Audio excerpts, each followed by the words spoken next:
मोक्षामि नियमसारम् केवली सुत केवली भणिदम्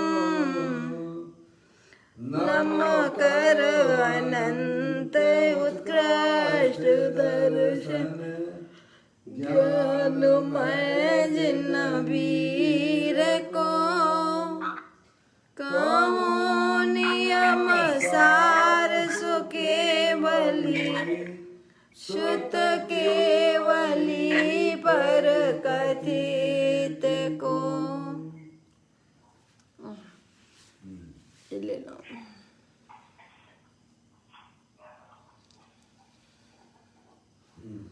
श्री नियम सार जी नामक यह परम आध्यात्मिक ग्रंथ स्वाध्याय हेतु यह विराजमान है। आज से 2000 वर्ष पहले इस महान पवित्र ग्रंथ की रचना आचार्य श्री कुंद देव द्वारा इसी पवित्र भूमि पर की गई। इसके टीकाकार पदम प्रबंधधारी देव मुनराज हैं। ग्रंथ का नाम नियम सार है। नियम से करने योग्य कार्य अपनी आत्मा में सम्यक दर्शन, सम्यक ज्ञान, सम्यक चारित्र रूपी निर्मल पर्याय, पवित्र पर्याय, मोक्ष मार्ग रूपी पर्याय प्रकट करना, क्योंकि वह पर्याय स्वयं सुख स्वरूप है और अनंत सुख का कारण भी है। अनादिकाल से हमारे आपके आत्मा में पर को अपना जानने वाली, पर को अपना मानने वाली, पर के साथ संबंध रखने वाली ऐसी मूढ़ादेश रूपी मलिन पर्याय, अपवित्र रूप पर्याय प्रकट है, जो स्वयं दुख स्वरूप है और अनंत दुख का कारण है। ऐसे मोरादेश रूपी मलिन पर्याय का अपनी आत्मा में से उसका अभाव करना और सम्यक दर्शन, सम्यक ज्ञान, सम्यक चारित्र रूपी निर्मल पर्याय, पवित्र पर्याय, मोक्ष मार्ग रूपी पर्याय प्रकट करना। ऐसे कार्य की प्राप्ति जिनवाणी माता के माध्यम से अपने आत्मा के स्वरूप को पहचानना, अपनी जो आत्म वस्तु है वह परद्रव, परभाव और पर्याय से भी भिन्न अखंड ज्ञान ज्योति स्वरूप है। ऐसे ज्ञायक प्रभु परमात्मा का माँ जनवाणी माता के द्वारा परिचय करके तत्पश्चात शरीर रागादि ये सब कर्म कृत वस्तुएं हैं, इनका हमारे आत्मा के साथ में किसी प्रकार का कोई संबंध नहीं है। इस प्रकार सम्यक भेद ज्ञान पूर्वक शरीर रागादि का लक्ष्य छोड़ना और अंतरोन्मुखी उपयोग के द्वारा अपने ज्ञायक प्रभु परमात्मा में अपनापन स्थापित करना, उसी को निज रूप से जानना और उसमें ही अपनी वर्तमान पर्याय को मग्न कराना, उसे ही अनंत परमात्मा धर्म कहते हैं। उसकी चर्चा आचार्य भगवंतों ने, मुनराजों ने एक एक गाथा और कलश के माध्यम से हमें अपने आत्मा के स्वरूप को समझाया है। देखिएगा यहाँ पर श्री नियम सार जी ग्रंथ के माध्यम से चौथा अधिकार चल रहा है, जिसका नाम है विवाद चारित्र अधिकार, जिसमें मुनराजों के 13 प्रकार के चारित्र और पंच परमेष्टि के स्वरूप का वर्णन आया है। अपनी चर्चा अभी तक मुनराज के 13 प्रकार के चारित्र और अरिहंत परमेष्टि, सिद्ध परमेष्टि, आचार्य परमेष्टि, उपाध्याय परमेष्टि की अंतिम चर्चा यहाँ चल रही है। गाथा नंबर 74 से उसका पाठ करते हुए आगे अपन को बढ़ना है। पढ़ता हूँ। जो रत्नात्रय से योग निकांचित से भरपूर है, उवाच जाए वे जिनवर कथित तत्वोपदेष्टासूर हैं। उपाध्याय परमेष्टि कैसे होते हैं दिगंबर मुनराज, उनकी चर्चा यहाँ की गई है।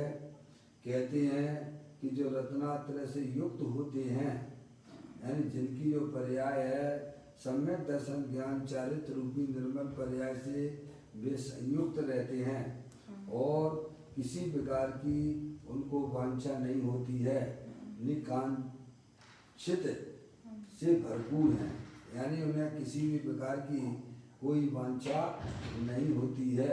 लौकिक वांछा तो होती ही नहीं है। जिन शिष्यों को पढ़ाते हैं वे उनसे भी किसी प्रकार की कोई अपेक्षा रखते नहीं है। इस प्रकार ऐसे उपाध्याय परमेष्टि होते हैं। और कैसे होते हैं? उवाच जाए वे जिनवर कथित तत्व उपदेष्टा सूर हैं, यानी जो जिनवर देव द्वारा अरिहंत परमात्मा द्वारा जो बात 7 तत्वों 9 पदार्थों का जो स्वरूप दिव्य ध्वनि में आया है, उसी को ही वे वास्तव में समस्त जगत के जीवों को वह कैसा में उसे पढ़ाते हैं। इस प्रकार के दिगंबर उपाध्याय परमेष्टि मुनराज हुआ करते हैं। देखिएगा, अपनी चर्चा प्रवचन रतन चिंतामणि के माध्यम से चल रही है। पूज्य गुरुदेव श्री ने इस गाथा का और टीका का जो कलश यहाँ की लिखा है उसके ऊपर उन्होंने अपने भाव व्यक्त किए हैं। देखिएगा, आप निकाल लीजिएगा 280 नंबर की पेज पर। 280 नंबर का पेज है ये। तीसरा ये भाग खत्म होने वाला है। आप लोग चौथे भाग की तैयारी करके रखें। चलिए, यहाँ कहते हैं, ऊपर से ही लाइन है, यहाँ कहते हैं जिसे अंतर में वीतरागता प्रकट हुई है। उपाध्याय परमेष्टि की बात चल रही है ना, दिगंबर साधु की बात चल रही है ना। तो कहते हैं जिसके अंतर में, यानी अंतर में यानी जिसकी आत्मा की पर्याय में, जिसे अंतर में वीतरागता प्रकट हुई है। वीतरागता यानी अतीन्द्रिय आनंद की प्राप्ति हुई है। समझे आप? अभी हमारी आपकी पर्याय में संकलेश रूप पर्याय रहती है, आर्थ ध्यान रौद्र ध्यान वाली पर्याय रहती है। पर मुनराज के पास में ऐसी पर्याय नहीं है।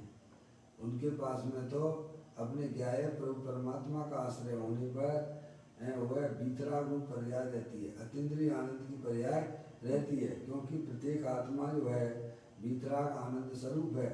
समझ लें आप? ऐसे ज्ञाय प्रभु परमात्मा का जो पर्याय आश्रय लेती है उसकी पर्याय में अतीन्द्रिय आनंद वीतराग रूप की पर्याय प्रकट होती है। तो कहते हैं जिसे अंतर में वीतरागता प्रकट हुई है, अर्थात निश्चय सम्यक दर्शन, सम्यक ज्ञान और चारित्र रूप स्वभाव रत्नात्रय प्रकट हुआ है। एक बात तो ये। दूसरी बात, जो भगवान के द्वारा कथित पदार्थों के कथन में सूरवीर हैं, यानी स्पेशलिस्ट हैं। समझ लें आप? जो भगवान की दिव्य ध्वनि में आया है, न पदार्थों का स्वरूप है, उसके वे स्पेशलिस्ट हैं। समझ, हर व्यक्ति अपना अपना स्पेशलिस्ट रहता है ना। डॉक्टर है, अपने आप में कोई स्पेशलिस्ट रहता है। इंजीनियर है, अपने कार में स्पेशलिस्ट रहता है। दुकानदार है, वो अपने कार में स्पेशलिस्ट रहता है। ये सब कार्य तो जो है संसार के कारण है। ये सब कार्य जो हैं दुग्रूप हैं। समझेगा नहीं आप? यहाँ तो कहते हैं कि मुनराज जो हैं वे अरिहंत भगवान द्वारा बताए गए 7 तत्वों में स्पेशलिस्ट हैं। समझ गए नहीं आप? स्वयं उस रूप वर्णन कर रहे हैं और लोगों को भी ऐसा में समस्त भव्य जीवों को भी वही उपदेश वे देते हैं, इसके भी स्पेशलिस्ट है। तो कहती हैं जो भगवान के द्वारा कथित पदार्थों के कथन में सूरवीर हैं। फिर कहते हैं नंबर 3 बातें की थी ना पदम प्रबल दाई देव मुनराज ने, आचार्य कुंदकुंद देव ने यह गाथा लिखी 74वें नंबर की गाथा। तो उसका जो 3 प्रकार से विभाजन उन्होंने यहाँ किया था। तीसरा नंबर जो निज परम तत्व में त्रिकाली ध्रुव शुद्ध अपने आत्मा में एकाग्र होता है। क्या निज परमात्म तत्व में, निज का मतलब ये है अजन्य परमात्मा और सिद्ध परमात्मा की बात नहीं है। निज यानी भी अपने आत्मा में, समझ गए आप? निज परमात्म तत्व में परम तत्व है अपना भगवान आत्मा, तीनों काल परम तत्व रूप से है, जिसे हमने कभी कई समय उसका परिचय नहीं किया। एक बार आप उसका परिचय कर लेंगे, उसके साथ प्रेम कर लेंगे, फिर आपका मन, आपका उपयोग कहीं भी दूसरे पदार्थों में भ्रमित नहीं हो सकता है। समझ गए आप? इतना सुंदर आत्म तत्व है। समझ गए आप? सिद्ध भगवान तो निरंतर अनंत दर्शन, अनंत ज्ञान, अनंत सुख वीर का भोग करते ही हैं उस आत्मा के लक्ष्य से। समझ गए आप? ऐसा ही भगवान आत्मा प्रत्येक जीव के पास में विद्यमान है। समझ गए आप? तो कहते हैं निज परमात्म तत्व में, यानी निज परमात्म तत्व का मतलब क्या? त्रिकाली ध्रुव, त्रिकाली ध्रुव शुद्ध है, जो पर द्रव पर भावों से भिन्न है और पर्याय से भी पार है, ऐसा अखंड ज्ञान ज्योति स्वरूप। त्रिकाली शब्द, त्रिकाली कहने का, त्रिकाली ध्रुव कहने का मतलब ये है निगोद से लेके जितनी भी 4 गतियां हैं उनमें सब जीव का आत्मा कैसा है? शुद्ध है, अपने ज्ञानादि अनंत शक्तियों से भरपूर है, पर द्रव पर भावों से भिन्न है। समझ गए आप? ऐसा भगवान आत्मा है। तो कहते हैं त्रिकाली ध्रुव शुद्ध अपने आत्मा में, किसमें? किनके आत्मा में? अपने आत्मा में। उपाध्याय परमेष्टि की बात चल रही है ना, अपने आत्मा में एकाग्र होता है, वह उपाध्याय है। इसका नाम उपाध्याय है। क्या? हम तो केवल जो है उपाध्याय का इतना ही अर्थ समझ पाते थे। कितना कि भाई साहब उपाध्याय का मुख्य काम क्या है? जैसे आचार्यों का मुख्य काम क्या है? प्रिंसिपल है भाई साहब संघ के नायक क्या करना कि वो जो है दीक्षा देना, नायक हैं, मुनियों के नायक हैं। केवल इतना ही समझ पाते थे। समझ गए आप? और उपाध्याय काम पढ़ाने का काम है, उपाध्याय का काम टीचर का काम है। अरे ये उनके काम नहीं है भाई साहब। उनके काम ये है कि अपने आत्म स्वरूप जो तीनों काल शुद्ध रूप से विद्यमान है, सिद्धि की सामर्थ्य वाला है, उसमें ही अपनी पर्याय को नम्य कराते हैं। ये उनका मुख्य काम है। समझ गए? ये कोई पढ़ाने का उनका काम नहीं है। मौसी है, उपाध्याय का काम ये नहीं है। समझ गए? समस्त साधुओं का काम क्या है? अपने त्रिकालिक ध्रुव, इसके लिए थोड़ा हुए हैं भैया, दूसरों को पढ़ाने के लिए हुए तो भैया कोई लौकिक की पढ़ाई पढ़ाओ ना भाई साहब, बन जाओ ना, प्रिंसिपल बन जाओ ना, किसी के मास्टर बन जाओ, वहाँ पढ़ाओ ना। ये काम उनका नहीं है। समझ गए आप? उनका मुख्य काम तो ये है कि अपना जो त्रिकालिक ध्रुव भगवान आत्मा जो अनंत शक्तियों के भंडार वाला है, उसमें ही अपनी वर्तमान पर्याय को निरंतर मग्न कराते रहना। क्या भाई साहब? उसी में रहना। समझ रहा? ये काम उनका मुख्य रूप से होता है। सभी दिगंबर साधुओं का यही काम है। फिर वो बात की बात है कि संजुलन कषाय संबंधित राग विद्यमान है, तो वह पढ़ाना हो तो पढ़ाए, नहीं पढ़ाना हो तो नहीं पढ़ाए। उनका ऐसा कुछ भी नहीं है। समझ गए नहीं आप? ये लौकिक जैसा व्यवस्था नहीं है। ठीक है? यहाँ कहते हैं कि निज परमात्म तत्व में जो त्रिकाली ध्रुव शुद्ध अपने आत्मा में एकाग्र होता है, वह उपाध्याय है। उपाध्याय परमेष्टि है, नमो का मंत्र वाले। अब देखिएगा, निज परमात्म तत्व में वह त्रिकाली ध्रुव द्रव है नहीं? और उसकी भावना अर्थात उसमें एकाग्र होना, भावना का अर्थ क्या है? एकाग्र। भावना का अर्थ आश्रम रूप सी भावना नहीं है। हमारी तो बहुत इच्छा हो रही है, दान देने की हमारी बहुत इच्छा हो रही है, इस भावना का नाम नहीं है।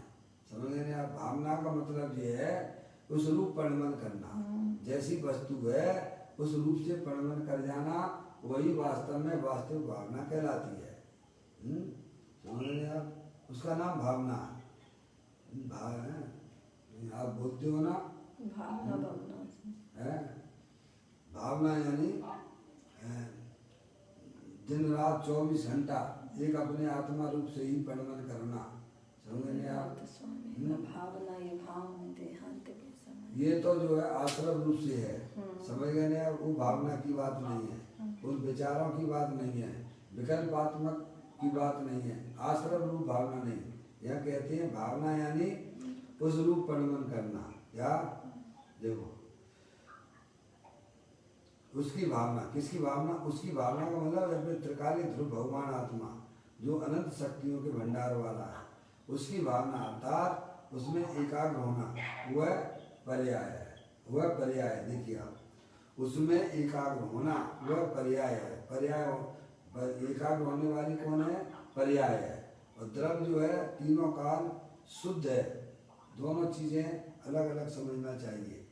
अध्यात्म की विद्या अगर प्राप्त करनी है तो भाई साहब आत्मा का वास्तविक स्वरूप समझना पड़ेगा, और आत्म जो वस्तु है उसे आत्मा किसे कहते हैं यह भी समझना पड़ेगा, और पर्याय का क्या स्वरूप है यह भी समझना पड़ेगा। और पर्याय का काम क्या है कि अपने त्रिकालिक ध्रुव भगवान आत्मा के साथ में रमण करने का काम पर्याय का काम है। समझ? तो कहते हैं उसकी भावना अर्थात उसमें एकाग्र होना वह पर्याय है। यहाँ कहते हैं कि निज परमात्म तत्व की भावना से अर्थात एकाग्रता से उत्पन्न होने वाली बीतरागी सुखामृत, समझे आप? विकल्प वाली नहीं, विकल्प तो वह सुभराग है।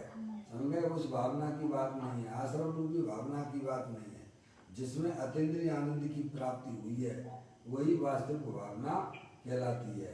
तो कहते हैं एकाग्रता से उत्पन्न होने वाला बीतरागी सुखामृत है, जो पर्याय अपने ज्ञाय परमात्मा में रमण करती है, उसमें अतीन्द्रिय आनंद की प्राप्ति होती है। उन्होंने आप परम बीतराग सुखामृत उत्पन्न होता है। परम बीतराग सुख रूपी अमृत अंतर में से प्रकट होता है। कहाँ से होता है? अंतर में है, उसमें से समझ रहे हैं आप? अपना क्या है? प्रभु परमात्मा तीनों का आनंद स्वरूप है। ये आपको हमको सबको प्रकृति की तरफ से गिफ्ट मिला है। क्या भैया? प्रकृति की तरफ से गिफ्ट मिला है। जैसे ये मोबाइल जो है ना, इसको क्या गिफ्ट मिला है कि बस ऐसे ही पड़े रहना, जानने देखने की शक्ति से रहित है। समझ गए आप? जाति अपेक्षा 6 द्रव्य हैं इस विश्व में: जीव द्रव, उद्गल द्रव, धर्म द्रव, अधर्म द्रव, आकाश द्रव और काल द्रव। समझ नहीं आप? जिसमें से जीव द्रव को फैसिलिटी मिली है कि अनंत शक्तियों रूप ज्ञान आनंद की मूर्ति बीतराग स्वरूप है। समझ नहीं आप? उसमें किसी प्रकार के दुख की पर्याय नहीं है। दुख की पर्याय तो अज्ञानता में से पैदा होती है। समझ आप? तो वो जो है कहते हैं कि एकाग्रता से उत्पन्न होने वाला बीतरागी सुखामृत है। देखो कहते हैं कि निज परम तत्व की बीतराग की एकाग्रता से यह परम बीतराग सुखामृत उत्पन्न होता है। परम बीतराग सुखरूपी अमृत अंतर में से प्रकट होता है। कहाँ से प्रकट होता है?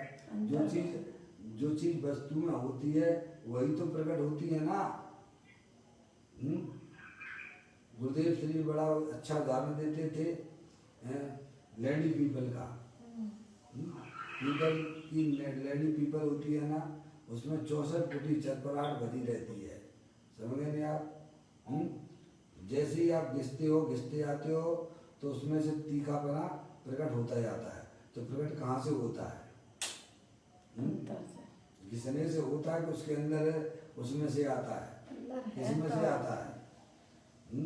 शक्कर में से क्या प्रकट होगा भाई साहब? शक्कर में से क्या प्रकट होगा? क्या खारापना प्रकट होगा क्या?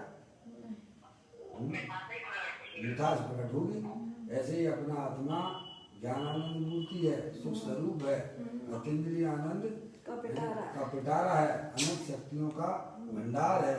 ऐसे गायक प्रभु परमात्मा की जो दृष्टि करते हैं उनकी पर्याय में जो द्रव्य के अंदर विद्यमान है वह पर्याय में व्यक्त हो जाता है। इसी का नाम वास्तव में धर्म है। क्या भाई साहब, अब ये धर्म हमें लगना चाहिए। हमें तो ये लगता है कि साहब मंदिर में भगवान की पूजा कर लो, भक्ति कर लो, अनुव्रत ले लो, महाव्रत ले लो, बस इसका नाम धर्म है। नहीं, वह तो शुभ भाव है, वह पुण्य का परिणाम है, वह पराश्रित परिणाम है, वह धर्म नहीं हो सकता है। समझ गए आप? पराश्रित तो है भाई साहब, पराश्रित परिणाम तो आत्मा के लिए अहितकारी है। जैसे पाप के परिणाम आत्मा के लिए अहितकारी हैं, ऐसे ही भगवान की पूजा भक्ति आदि वे भी जो परिणाम है हमें भूमिकानुसार ज्ञानी जीवों को भी होते हैं, उसका कहीं निषेध नहीं है। भूमिका अनुसार जब तक आत्मा अपनी आत्मा में पूर्ण रूप से स्थिर नहीं होता है तब तक साधु परमेष्ठियों को भी भाई साहब ये परिणाम चलता है उनकी भूमिका के अनुसार। समझ गए नहीं आप? सम्य दृष्टि जी को उनकी भूमिका के अनुसार चलता है, पर वह सब पराश्रित रूपी भाव होने से वे सब दुखरूप हैं, उसे धर्म नहीं कहते हैं। अरे परमात्मा ने उसे धर्म नहीं कहा है। धर्म तो ये कहा है कि अपने आत्मा में रमण करने का नाम धर्म है। वीतराग रूप परिणति प्रकट करना यही धर्म है, और यही हमारे संसार चक्र को काटने में निमित्त हो जाती है। समझ आप? देखो यहाँ कहते हैं कि परम वीतराग सुख रूपी अमृत अंतर में से प्रकट होता है। कहाँ से प्रकट होता है? अंदर में भरा हुआ है। 24 घंटा हम सुख के लिए बाहरी डोला करते हैं। हमारी पर्याय जो है निरंतर पंच इंद्रिय के विषयों में ही सुख देखा करती है। ज्ञानी कहते हैं वहाँ सुख तुम्हारा नहीं है, तुम्हारा सुख तो तुम्हारे आत्मा में भरा हुआ है। तुम वहाँ अपने उपयोग को ले जाइए तो तुम्हारी पर्याय में सुख की प्राप्ति होगी, अतीन्द्रिय आनंद की प्राप्ति होगी। तो कहते हैं परम वीतराग सुख रूपी अमृत अंतर में से प्रकट होता है, और उपाध्याय की यही दशा होती है। अर्थात ऐसी दशा वाले को ही उपाध्याय परमेष्ठी कहा जाता है। अब देखिएगा, अब आगे कहते हैं परम वीतराग सुखामृत के पान में, अर्थात परम वीतराग सुख रूपी अमृत के पान में सन्मुख होने से आशय यह है कि उपाध्याय आनंद के पान में सन्मुख है। सन्मुख का मतलब यह है कि उनकी जो पर्याय है, उनका जो उपयोग है कहाँ पर लगा हुआ है? अपने गायक प्रभु परमात्मा के सन्मुख है। इधर है, उपयोग की दशा बदल गई है। संसार अवस्था में अज्ञानी जीवों की उस पर्याय का जो मुख है वह समुख पर द्रव्य की तरफ है। समझ नहीं आप? ज्ञानी जीव की पर्याय अपने गायक प्रभु परमात्मा के सन्मुख होती है। ये पर्याय में बदलाव आ जाता है। ज्ञानी और अज्ञानी की पर्याय में ये अंतर आ जाता है। क्या अंतर आ जाता है? कि अज्ञानी की पर्याय निरंतर पर द्रव्यों को साधने में लगी रहती है, निरंतर पर का लक्ष्य करके प्रवर्तन किया करती है, और ज्ञानी की पर्याय में चूंकि वस्तु स्वरूप का ज्ञान है, समझ गए आप? तो उस पर्याय में वह पर्याय आत्मा के सन्मुख हो जाती है। अज्ञानी जीवों की पर्याय में वस्तु स्वरूप के अभाव के कारण से वह निरंतर बैरमुखी बैरमुखी बैरमुखी बैरमुखी, और उसका फल दुख है। क्या है? सही बात है। समझे ना? उसका फल संसार है। इसीलिए हमें तत्व को जरूर समझना चाहिए, क्योंकि हमें अपनी आत्मा में सुख चाहिए, अतीन्द्रिय आनंद चाहिए। तो तत्व का ज्ञान और तत्व का श्रद्धान होना हमारे लिए अत्यंत जरूरी हो जाता है। सुख तो चाहिए। छेड़ालाकार ने भी ये बात लिखी है, जेते वन में जीव अनंत सुख चाहे दुख ते भय बंत। समस्त जीव जो है भाई साहब अपनी पर्याय में सुख चाहते हैं। कोई भी जीव है, निगोदिया का जीव भी हो, वह जीव भी सुख चाहता है, दुख कोई नहीं चाहता है। समझ गया? दुख किसी को भी इष्ट नहीं है, पर उन्हें अपने आत्मा के स्वरूप का, वस्तु स्वरूप का ज्ञान ना होने से निरंतर वैरमुखी होते हुए दुख की पर्याय संकलित रूप पर्याय की उत्पत्ति हुआ करती है। जहाँ वस्तु स्वरूप का ज्ञान हो जाता है कि मैं तो चेतन सर्वभगवान आत्मा हूँ, मैं शरीर नहीं हूँ, अखंड ज्ञान ज्योति स्वरूप हूँ, समझ गया, अनंत शक्तियों का भंडार वाला हूँ, ऐसा जहाँ ज्ञान और श्रद्धान हुआ, वहीं पर्याय की सन्मुखता अपने ज्ञाय प्रभु परमात्मा के सन्मुख होने से उस पर्याय में वीतराग आनंद दशा की प्राप्ति होती है। तो यहाँ कहते हैं कि वीतराग, परम वीतराग सुखामृत के पान में पानी जैसे प्यास लगती तो आप लोग क्या करते हो? प्यास लगती है तो क्या करते हो? पानी पीते हो तभी तो प्यास बुझती है ना। हैं? पानी दूसरे साइड में रखा रहे तो क्या प्यास बुझने वाली है क्या? नहीं। समझ नहीं आप? जब अपन उसका सेवन करते हैं तो वह प्यास बुझ जाती है। तो ऐसे ही अपना जो त्रिकालीन ध्रुव भगवान आत्मा जो वीतराग सुखामृत स्वरूप है, उसका सेवन करने से पर्याय में भाई साहब अतीन्द्रिय आनंद की प्राप्ति हो जाती है। तो कहते पान शब्द का उपयोग किया। परम वीतराग सुखामृत के पान में, पान का मतलब सेवन करने का है, अर्थात परम वीतराग सुखा रूपी अमृत के पान में सन्मुख होने से, सन्मुख शब्द बहुत अच्छा शब्द है। पर्याय का जो झुकाव जो है अपने ज्ञाय प्रभु परमात्मा की तरफ है। समझ गए आप? आशय यह है कि उपाध्याय आनंद के पान में सन्मुख है। क्या है? किधर है? उनकी पर्याय कहाँ लगी हुई है मम्मी? हैं? उनकी पर्याय क्या काम कर रही है? पर्याय जो होती है, पर्याय के बिना तो जगत में कोई द्रव्य नहीं होता है। कोई द्रव्य पर्याय के बिना नहीं होता है। द्रव्य पर्याय के बिना नहीं होता है। तो हमें सोचना चाहिए कि हमारी पर्याय क्या कर रही है। द्रव्य तो हो, आप सिद्ध की सामर्थ्य वाले हो, अनंत शक्तियों के भंडार वाले हो, लेकिन पर्याय आपकी क्या कर रही है बताइए। समझ गए ना आप? पर्याय निरंतर किनके पर द्रव्यों के बारे में सोचा करती है। हमारे बच्चों का क्या होगा, हमारे घर में ये रुपया पैसा नहीं है, समझ गए नहीं आप? किनके बारे में सोचा करती है? जिनसे कोई लेना देना नहीं है। सही बात है। क्या? कोई लेना देना नहीं है। एकाकी एकत्र लिए सभी आते, तन धन को साथी समझाता और इसे छोड़ चले जाते सब। समझ नहीं आ भाई साहब? पर द्रव्यों से हमारा किसी प्रकार का कोई संबंध नहीं है।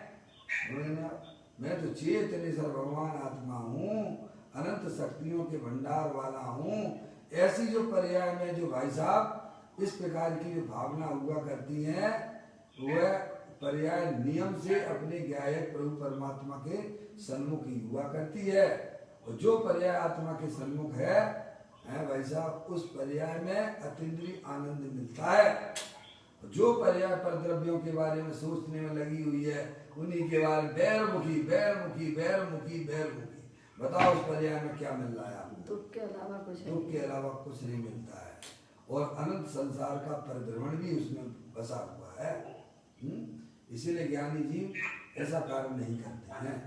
उन्होंने आप तो यहाँ कहते हैं कि परम वीतराग सुखामृत के पान में, अर्थात परम वीतराग सुख रूपी अमृत के पान में सन्मुख होने से आशय यह है कि उपाध्याय आनंद के पान में सन्मुख हैं, इसीलिए ही यह कहकर कारण बतलाते हैं।